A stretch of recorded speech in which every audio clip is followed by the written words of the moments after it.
Hello friends, welcome back to my channel painless learning. हमारा आज का टॉपिक है chapter 1 nutrition in plants, class 7th science. So let's start.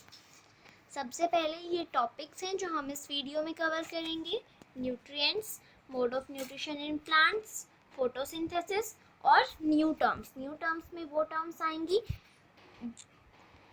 जो हम इस वीडियो में यानी इस चैप्टर में इन पॉइंट्स में जो जो नई टर्म्स देखेंगे वो सारी हम न्यू टर्म्स में लेंगे।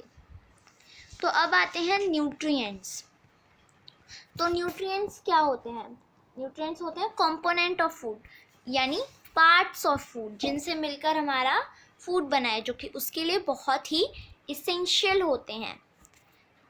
अगर हम इनके एग्जाम्पल लें तो हमारे आते हैं proteins, water, vitamin, fat, carbohydrate और मिनरल्स। ये सारे क्या हैं? हमारे न्यूट्रिएंट्स हैं। अब आता है न्यूट्रिशन। तो न्यूट्रिशन क्या होता है? न्यूट्रिशन होता है जब हम फूड को फूड को लेते हैं और उसका यूटिलाइजेशन करते हैं। यूटिलाइजेशन मतलब उसका यूज़ करते हैं। जैसे हम उसका किस चीज़ के लिए यूज़ कर सकते हैं? हमारी ग्रोथ के लिए, बॉडी की ग्रोथ के लिए और मेंटेनेंस के लिए। मेंटेनेंस में आता है कि जैसे आपके चोट लगी है तो उसको ठीक होने के लिए न्यूट्रिएंट्स, फूड की ज़रूरत होगी, एनर्जी की ज़रूरत होगी, जो कि हमें न्यूट्रिशन से मिलती है, फूड से मिलती है। तो न्यूट्रिशन होता है टेकिंग फूड और उसका यूटिलाइजेशन। अब जो प्लांट्स होते हैं वो उनका खुद का फूड बना सकते हैं और ह्यूमंस नहीं बना सकते। हम इस टॉपिक के बारे में आगे भी पढ़ेंगे।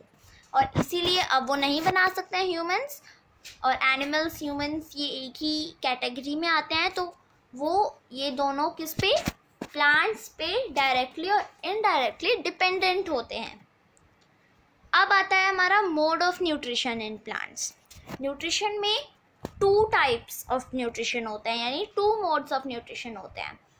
एक जिसके अंदर प्लांट्स उनका खुद का खाना बनाते हैं, वो होता है ऑटोट्रॉफिक न्यूट्रिशन। और जिसके अंदर एनिमल्स प्लांट्स से उनका खाना लेते हैं, जो खुद नहीं बनाते हैं, वो होता है हेटरोट्रॉफिक न्यूट्रिशन। अब जो ऑटोट्रॉफिक न्यूट्रिशन है उसे परफॉर्म करने वाले प्लांट्स को हम ऑटोट्रॉफ्स कहते हैं, और हेटरोट्रॉफिक न्यूट्रिशन है उसे परफॉर्म करने वाले एनिमल्स और ह्यूमन बींग्स को हम हेटरोट्रॉफ कहते हैं। अब ये ऑटोट्रॉफिक जो वर्ड है ये किस चीज़ से बना है? तो ऑटो और ट्रॉफिक। तो जो हमारा ऑटो है, ऑटो का मतलब होता है सेल्फ और ट्रॉफिक का मतलब होता है न्यूट्रिशन। तो सेल्फ न्यूट्रिशन यानी वो खुद अपना न्यूट्रिशन लेते हैं, सेल्फ न्यूट्रिशन। और हेट्रो का मतलब होता है अदर, और ट्रॉफिक का तो वही हो गया न्यूट्रिशन, यानी अदर्स से हम अपना न्यूट्रिशन लेते हैं, दूसरों से हम हमारा फूड लेते हैं। तो आई होप ये आपको समझ आ गया होगा। अब हम आते हैं फोटोसिंथेसिस पे। तो फोटोसिंथेसिस क्या होता है? फोटोसिंथेसिस होता है food making process in plants. मैंने बताया प्लांट्स अपना खुद का फूड बना सकते हैं, और अब वो जो फूड बनाते हैं उस प्रोसेस को हम क्या कहते हैं?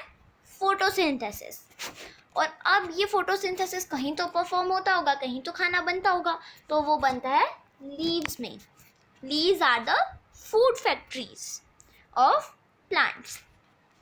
अब जो ज़रूरी चीज़ें होती हैं फोटोसिंथेसिस का प्रोसेस करने के लिए, वो होता है CO2, वाटर, क्लोरोफिल और सनलाइट। ये 4 चीज़ें इम्पॉर्टेंट होती हैं। इन 4 चीज़ों की हमें ज़रूरत होती है हमारा फोटोसिंथेसिस परफॉर्म करने के लिए। तो जो CO2 होती है वो एयर में प्रेजेंट होती है, तो वो हम कैसे अंदर लेते हैं? हमारे जो लीव्स हैं तो उनका जो सरफेस होता है उन पे कुछ टाइनी पोर्स, छोटे छोटे कुछ पोर्स प्रेजेंट होते हैं, जिन्हें हम स्टोमेटा कहते हैं। क्या कहते हैं? स्टोमेटा। और वही CO2 को यानी कार्बन डाइऑक्साइड को एयर से लीव्स के अंदर लेते हैं और फिर फोटोसिंथेसिस परफॉर्म करते हैं।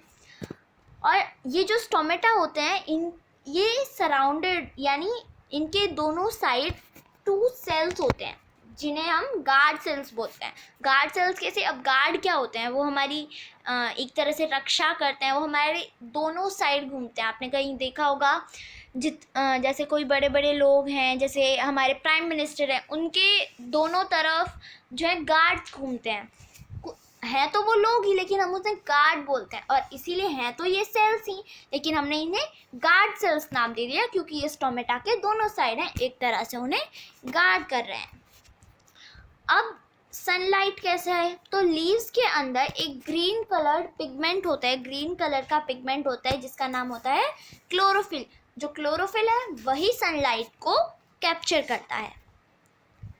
अब हम फोटोसिंथेसिस को थोड़ा सा जो है डीप से पढ़ेंगे। तो फोटोसिंथेसिस के लिए इम्पॉर्टेंट होता है क्लोरोफिल, कार्बन डाइऑक्साइड, वाटर और सनलाइट। ये सारी चीज़ें फोटोसिंथेसिस के लिए ज़रूरी होती हैं। अब सनलाइट ज़रूरी होती है तो अगली लाइन है हमारी कि सन अल्टीमेट सोर्स है। कैसे, सनलाइट नहीं होगी तो हमारा फोटोसिंथेसिस नहीं होगा, फोटोसिंथेसिस नहीं होगा तो हमें खाना नहीं मिलेगा, खाना नहीं मिलेगा तो हम जिंदा नहीं रह सकते हैं। तो जो सन है वो अल्टीमेट सोर्स है एनर्जी का, और खाने से हमें एनर्जी मिलती है, और बिना एनर्जी के हम जिंदा रह ही नहीं सकते हैं। तो सन ही अल्टीमेट सोर्स है energy for all living organisms. अब हमें ये कैसे पता चले कि किसी प्लांट के अंदर फोटोसिंथेसिस हो रहा है, हमें ये पता चल गया फोटोसिंथेसिस, हाँ भाई फोटोसिंथेसिस होता है और वो प्लांट्स करते हैं, लेकिन कैसे पता चले कि इस प्लांट के अंदर हो रहा है और इस प्लांट के अंदर नहीं हो रहा है। उसके लिए हमें स्टार्च टेस्ट करना पड़ेगा। हमने ये 6th क्लास में पढ़ा था स्टार्च टेस्ट कैसे करते हैं। हम इसमें आयोडीन का यूज़ करते हैं। अगर वो लीव या वो कोई भी चीज़ ब्लू ब्लैक कलर में टर्न हो जाए, ब्लू ब्लैक कलर दे, तो यानी उसके अंदर स्टार्च है, और अगर नहीं दे यानी उसके अंदर स्टार्च नहीं है। तो हमें स्टार्च का टेस्ट करना पड़ेगा। अगर उसके अंदर स्टार्च हुआ तो वो फोटोसिंथेसिस कर रहा है, अगर नहीं हुआ तो वो फोटोसिंथेसिस नहीं कर रहा है। अब ये हमारी पिक्चर है, ये जो है हमें बताती है कि फोटोसिंथेसिस जो है वो कैसे होता है।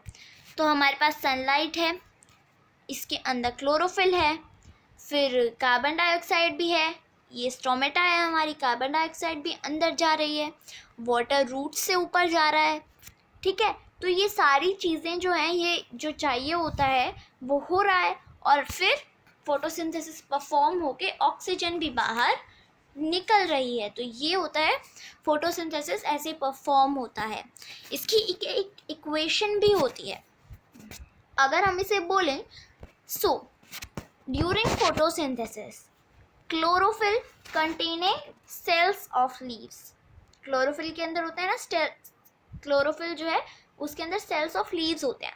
तो chlorophyll containing cells of leaves uses carbon dioxide and water in the presence of sunlight to make glucose and oxygen is also released during the process। हमने यही देखा इस इक्वेशन में भी, कार्बन डाइऑक्साइड और वाटर को यूज़ कर रही है कौन, क्लोरोफिल, प्रेजेंस ऑफ सनलाइट है, ग्लूकोज और ऑक्सीजन भी बन रहे हैं। तो यही देखा हमने इस इक्वेशन में। अब यही जो नीचे वाली इक्वेशन है, इसके अंदर हमारा केमिकल रिएक्शन वाली ये इक्वेशन है। कार्बन डाइऑक्साइड को हम CO2 बोलते हैं, वाटर को H2O बोलते हैं, फिर सनलाइट क्लोरोफिल वैसे ही रहेंगे, ग्लूकोज को हम C6H12O6 बोलते हैं, और ऑक्सीजन को O2। तो ये दोनों सेम इक्वेशंस हैं, बस इनका टाइप थोड़ा सा अलग है। अब हमारी न्यू टर्म्स, मैंने आपको कहा था हम न्यू टर्म्स के बारे में करेंगे जो हमें इस चैप्टर में न्यू थी हमारे लिए। तो सबसे पहले क्लोरोफिल आती है। तो क्लोरोफिल एक ग्रीन कलर्ड पिगमेंट होता है जो कि लीव्स के अंदर प्रेजेंट होता है, जो कि लीफ को ग्रीन बनाता है। लीफ का कलर ऐसे ही ग्रीन नहीं होता, जो क्लोरोफिल है वो उस लीफ को ग्रीन बनाता है। और यही जो है सनलाइट के कैप्चर, सनलाइट को लेने के लिए भी रिस्पॉन्सिबल होता है। तो क्लोरोफिल क्या क्या करता है, लीफ को ग्रीन बनाता है, उसका कलर ग्रीन होता है, और सनलाइट को कैप्चर करता है, और फोटोसिंथेसिस में बहुत ही महत्वपूर्ण अपना योगदान देता है।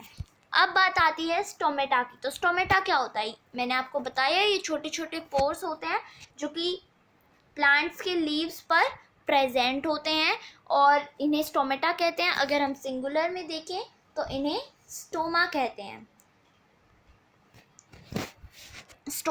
स्टोमा भी कहते हैं इन्हें।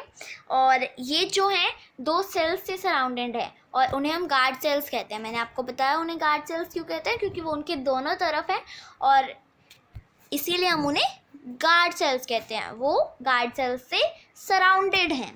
तो हमें पता चला क्लोरोफिल क्या होती है, स्टोमेटा क्या होता है, और हमने इस चैप्टर में फोटोसिंथेसिस को कवर किया, हमने न्यूट्रिएंट्स के बारे में पढ़ा, हमने न्यूट्रिशन के बारे में पढ़ा, मोड्स ऑफ न्यूट्रिशन भी पढ़े, और हमने 2 नई टर्म्स भी सीखी, chlorophyll and stomata. So friends, this was part number 1 of chapter number 1 nutrition in plants class 7 science। और अगर आपको वीडियो पसंद आई हो so please like share and subscribe my channel and stay home, stay safe and don't forget to press the bell icon to get updates of new videos. Thank you.